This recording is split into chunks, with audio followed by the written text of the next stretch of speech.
नमस्कार बच्चों, मैं उमेश कुमार एक बार फिर से आपका स्वागत करता हूं अपने YouTube चैनल में एक नई वीडियो के साथ। बच्चों, आज हम दो चर वाले रैखिक समीकरण युग्म को हल करने की बीजगणितीय विधियों के बारे में जानेंगे।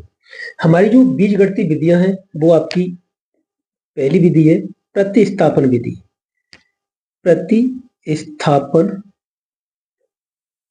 विधि। दूसरी है विलोपन विधि।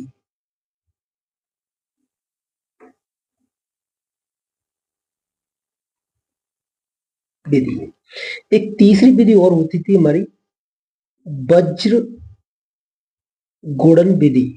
वज्र गुणन विधि ये आपकी सब्स्टिट्यूशन मेथड, एलिमिनेशन मेथड और ये क्रॉस मल्टीप्लिकेशन मेथड। पहले हमारे सिलेबस में ये तीनों विधियां होती थी, लेकिन अब हमारे सिलेबस में ये वाली विधि हटा दी गई है, तो हमें सिर्फ दो ही विधि पढ़नी है, प्रतिस्थापन विधि और विलोपन विधि। तो आज हम प्रतिस्थापन विधि से दो चर वाले रैखिक समीकरण युग्म को हल करना सीखेंगे।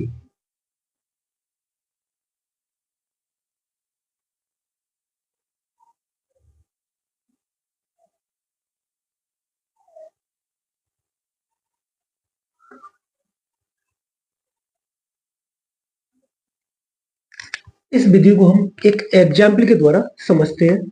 ये हमारे दो इक्वेशन है,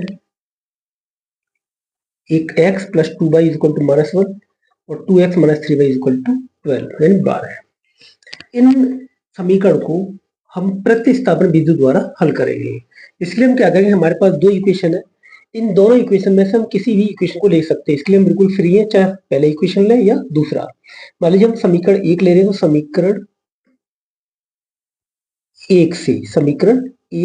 समीकरण एक है हमारा x plus 2y equal to -1।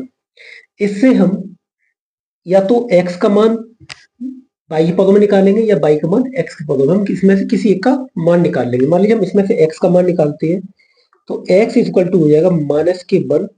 इस 2y को हम इधर ले आएंगे तो -2y। अब ये हमारा x का मान y के पदों में आ गया। इसे चाहो तो आप समीकरण नंबर 3 डाल सकते हो। ये जो मान हमने निकाला है वो समीकरण 1 से निकाला है, तो इस मान को हम समीकरण 2 में रख देंगे। x का यह मान समीकरण 2 में रखने पर, समीकरण 2 में रखने पर इसको हम समीकरण 2 में रखेंगे। समीकरण 2 उतारेंगे पहले, 2x minus 3y equal to 12। ये हमारा समीकरण 2 हो गया। इसमें हम x का जो मान है, ये जो मान है इसको हम ब्रैकेट में ले लेंगे, इस मान को हम ब्रैकेट में, तो 2 और x की जगह पे -1 माइनस 2y और माइनस की 3y equal to 12।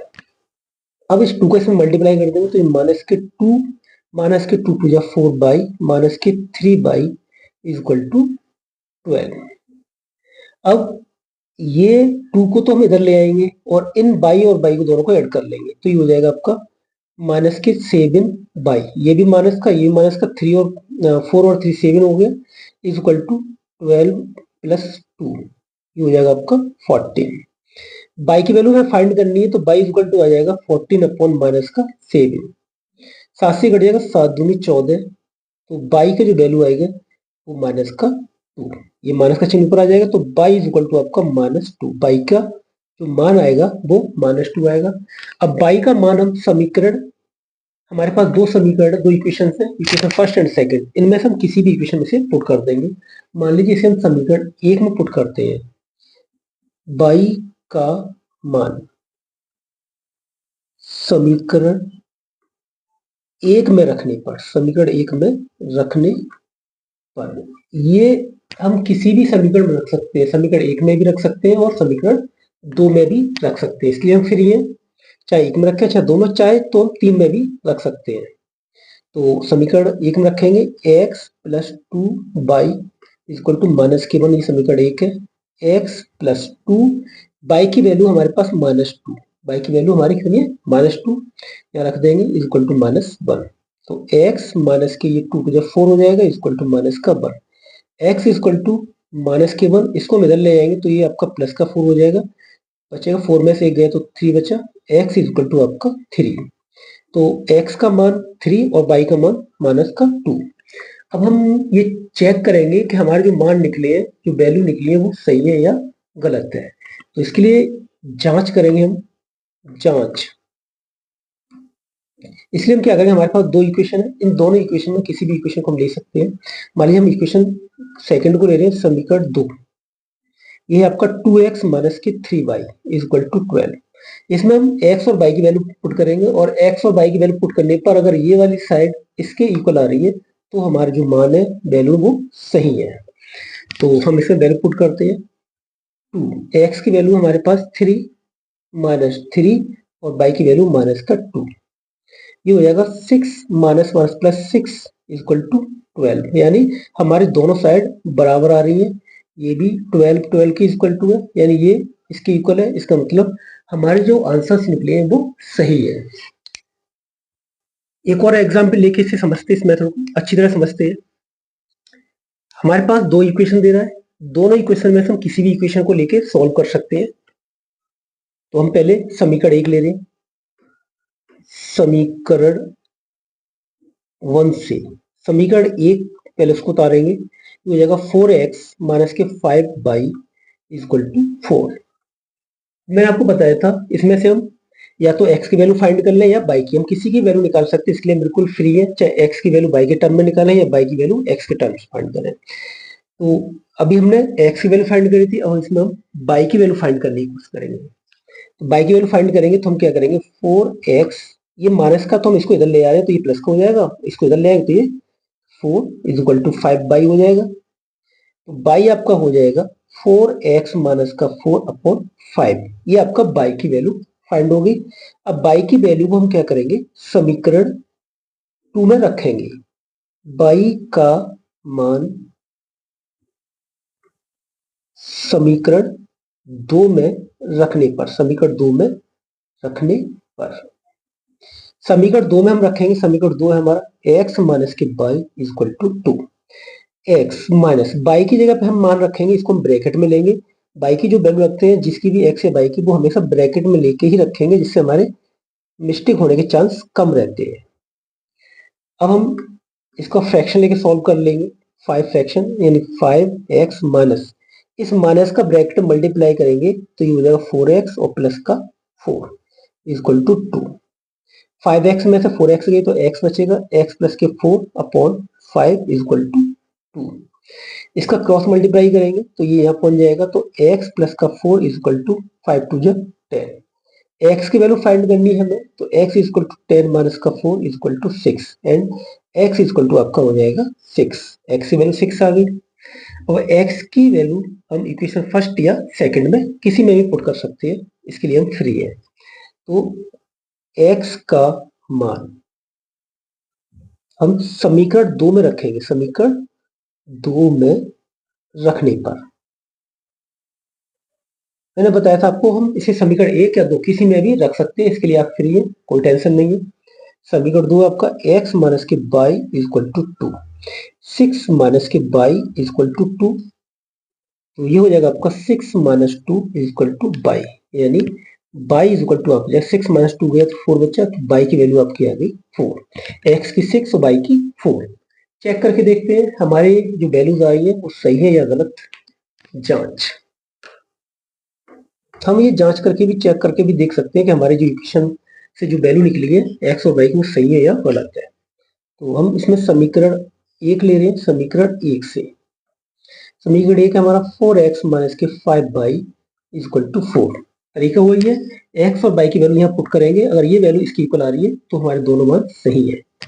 4 into 6 minus के 5 इंटू 4, तो ये हो जाएगा 24 माइनस के 20 बराबर बचेगा 4, यानी ये वाली साइड हमारी इस साइड के इक्वल है। जब ये इसकी इक्वल आ गई, इसका मतलब क्या है कि हमारा जो आंसर है वो सही है। एक और एग्जाम्पल लेकर हम इस वीडियो को अच्छी तरह समझते हैं। ये क्वेश्चन हमारा थोड़ा सा अलग टाइप का है। ये इसमें हमारा जो पद दे रहा है वो आपके फ्रैक्शन फॉर्म में यानी भिन्नों के रूप में। तो पहले हम क्या करेंगे, इनकी भिन्नों को सॉल्व करेंगे, उसके बाद इस क्वेश्चन को सॉल्व करेंगे। तो पहले समीकरण 1 है हमारा ये, और ये हमारा समीकरण नंबर 2। तो समीकरण 1 को लेंगे हम, ये होगा हमारा 3x बट्टे 2 माइनस के 5/3 बराबर माइनस का 2। इसका हम एलसीएम ले लेंगे, लासा ले लेंगे, 6 लासा आ जाएगा तो 3 त्रिका 9 एक्स माइनस के 10/, बराबर माइनस के 2। इसका हम कैच गुणा कर दें, क्रॉस मल्टीप्लाई, तो ये हो जाएगा आपका 9x माइनस के 10/, इक्वल टू माइनस के 6 दूनी 12। ये आपका समीकरण नंबर 3 हो गया। अब हम समीकरण दूसरा लेते हैं, x/3 प्लस के y/2 इक्वल टू 13/6। इसको अभी लासा ले लेंगे हम, 6 लासा आ जाएगा। ये 2x प्लस के 3y बराबर 13/6। इसका गुणा इसमें कर दिया, इसका इसमें कर दिया और इन दोनों का लासा ये आ गया। अब आप चाहो तो 6 से यहाँ अगर कट रहा है तो इसे काट सकते हैं, तो बचेगा आपका 2x प्लस 3y बराबर 13। ये आपका समीकरण नंबर 4 हो गया। अब हम समीकरण 3 व 4 को प्रतिस्थापन विधि से हल करेंगे। तो हम पहले समीकरण 4 से x का मान निकालेंगे। तो समीकरण 4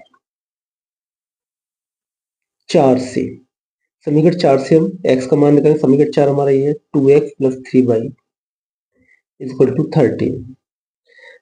x का मान निकालना है तो 2x इक्वल टू हो जाएगा आपका 13 माइनस के 3y। इस 3y को इधर ले आएंगे। अब x बराबर आपका आ जाएगा 13 माइनस के 3y/2। ये आपका x का मान आ गया। ये x का मान है। इस x के मान को हम समीकरण नंबर 3 में रखेंगे, क्योंकि मान हमने 4 से निकाला है। जब 4 से निकाला है तो इस मान को हम समीकरण 3 में रखेंगे। अब x का मान समीकरण 3 में रखने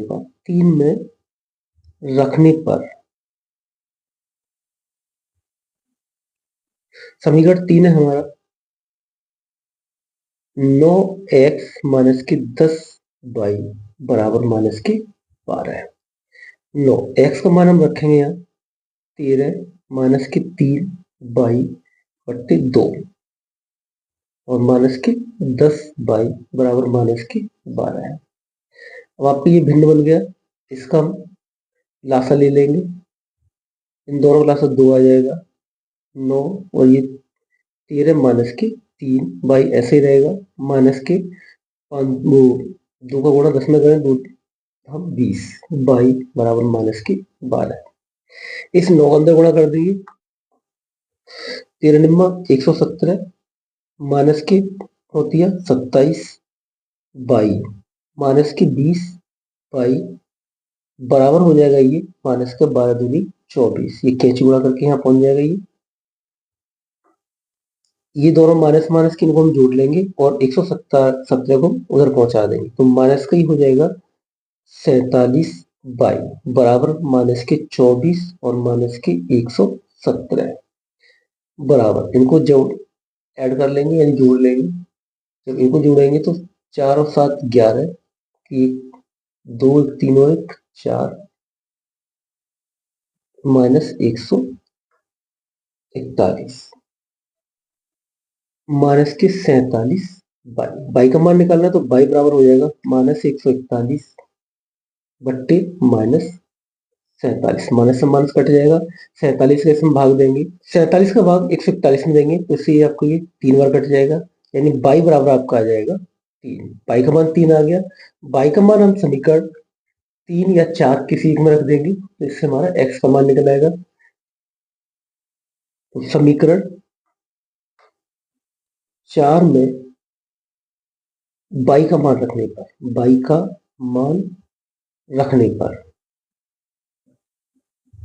समीकरण 4 में बाई का मान रखेंगे तो बाई का मान हमारा हो जाएगा। समीकरण 4 है हमारा 2x प्लस 3y बराबर 13 है। 2x प्लस 3 बाई का मान 3 है बराबर 13। 2x प्लस 3 का 9 बराबर 13 है। 9 को इधर ले जाएंगे तो ये हो जाएगा आपका 2x इक्वल टू 13 माइनस के 9 बराबर 4। x का मान निकालना तो x बराबर हो जाएगा 4/2। 2 से 2 कट जाएगा तो बराबर 2, यानी x का जो मान आएगा वो हमारा 2 आएगा। यानी x बराबर 2, तो x का मान 2 आ गया और y का मान 3। हम चाहे तो इनकी जांच कर सकते हैं, जांच करने का तरीका मैंने बता दिया। तो स्टूडेंट ये हमारी प्रतिस्थापन विधि थी, जिसको आपने कुछ एग्जाम्पल के द्वारा समझा। आशा करता हूँ वीडियो पसंद आया होगा। अगर वीडियो पसंद आए तो लाइक करें, शेयर करें तथा चैनल को सब्सक्राइब करें। वीडियो देखने के लिए धन्यवाद।